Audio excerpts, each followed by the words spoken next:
Hello बच्चों, चलिए प्रश्न पढ़ते हैं। प्रश्न दिया है, वाहक कीट उसे कहते हैं जो विकल्प ए रोग फैलाते हैं, विकल्प बी फसल नष्ट करते हैं, विकल्प सी रोग पैदा करते हैं, विकल्प डी आदमी नष्ट करते हैं। तो इस प्रश्न में हमसे जो पूछा गया है वो वाहक कीट के विषय में पूछा गया है। अर्थात इस प्रश्न की जो मुख्य अवधारणा है वह वाहक कीटों के विषय में है। तो चलिए वाहक कीटों को समझते हैं। वाहक कीट वे जीव होते हैं या वे कीट होते हैं जो स्वयं बीमारी को पैदा नहीं करते। ये मात्र रोग को फैलाने के माध्यम के रूप में कार्य करते हैं। ये रोग को संक्रमित व्यक्ति से असंक्रमित व्यक्ति तक ले जाते हैं। चलिए उदाहरण के माध्यम से इन्हें समझने का प्रयास करते हैं। जैसे कि मलेरिया एक रोग है। इस मलेरिया रोग का जो रोग कारक है, जो रोग होने का जो मुख्य जीव है, वह है प्लाज्मोडियम। तो इस रोग की उत्पत्ति का कारण प्लाज्मोडियम है, परंतु इस रोग के फैलने का माध्यम अर्थात संक्रमित व्यक्ति से असंक्रमित व्यक्ति तक इस रोग के फैलने का माध्यम एनाफिलीज मच्छर है।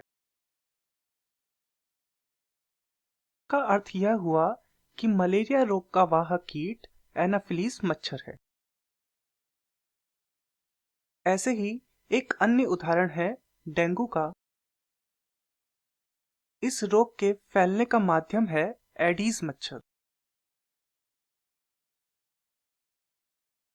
अर्थात एडीज मच्छर डेंगू रोग का रोग वाहक है। चलिए अपने प्रश्न की ओर चलते हैं। प्रश्न में हमसे पूछा गया था, वाहक कीट उसे कहते हैं जो विकल्प ए रोग फैलाते हैं।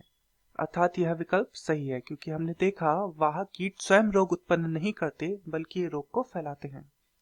विकल्प बी है फसल नष्ट करते हैं। जो जीव या जो कीट फसल नष्ट करते हैं उन्हें बोलते हैं पीड़क। पीड़क ये फसलों को भारी नुकसान पहुंचाते हैं और फसलों में रोग भी उत्पन्न करते हैं। विकल्प सी है रोग पैदा करते हैं।